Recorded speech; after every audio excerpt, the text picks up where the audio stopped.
കണ്ണുനീർത്തുള്ളിയിൽ മഴവിൽ തീർക്കുന്ന സ്വർണ്ണപ്രഭാമയി ഭാര്യ. കണ്ണുനീർത്തുള്ളിയിൽ മഴവിൽ തീർക്കുന്ന സ്വർണ്ണപ്രഭാമയി ഭാര്യ.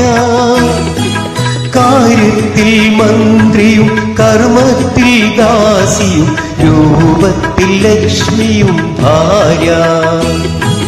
കാര്യത്തിൽ മന്ത്രിയും കർമ്മത്തിൽ ദാസിയും രൂപത്തിൽ ലക്ഷ്മിയും ഭാര്യ.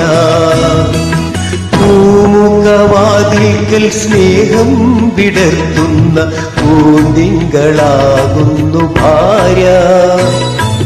ദുഃഖത്തിൻ മുള്ളുകൾ തൂവിരൽ തുമ്പിനാൽ പുഷ്പങ്ങളാക്കുന്നു ഭാര്യ.